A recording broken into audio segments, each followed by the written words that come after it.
Ilang taon na ang lumipas. Bumalik ako, hindi upang magmahal, kundi upang maghiganti. Kung lahat ng tao ay mag-aalaga ng pato, dadami ang mga balot. Hindi talaga ako sa pagkain mo yan. Anong masasabi niyo sa pagpapatayo ng isang akademiyang ito? Isa iyang malaking kalokohan. Siyang matahimik ng pag-aalsa.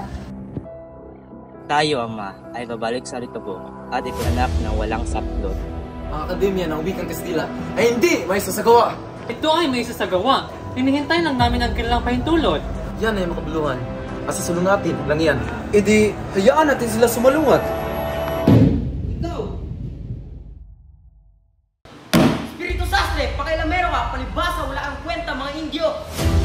Ayusin mo nga ang kasuotan mo, Polita. Natami una mo, Heres Retable. Bukas may kita natin ang pagkakamit ng pagpupugin at pagkilala sa bayan ang mga pagsumikap natin.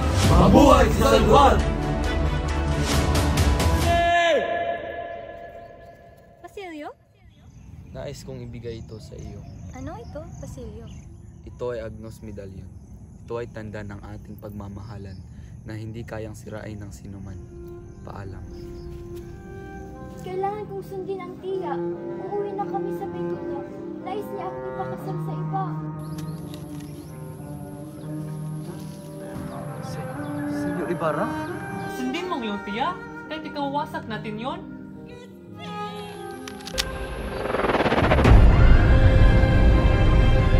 Sisindihan na ba natin ang mitya, Basilio? Ginoo, si Maria Clara ay wala na. Hindi maaari! Hindi maaari! Sisimulan natin ang magsikat. Kailangan ng dugo para sa ating karayaan. Narito ang makakita ng karangyaan at magandahang alam kong maiibigan niyo. Nais mo bang palayain si Basilio? Sa pamamagitan naman ng pulang bato na gaya nito, maipaghihigan din ninyo ang manag-alay ng buhay sa ikatutubos ng lupang inararong at tinamnan pa, tiray ng kinang iba.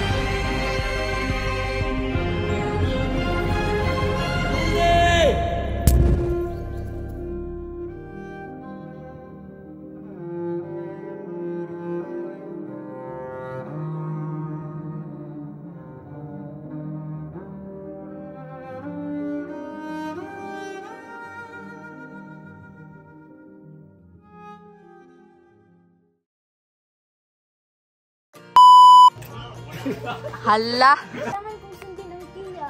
Nais... Bale. Sisimulan na ba natin ang mitya? Sisindihan! Hindi maaari! Ay, Nais kong ibigay ito sa iyo. Mabu! Oh! Perfect! Siya. Eh! E di, hayaan natin sila sumulungan. Talikod gamay.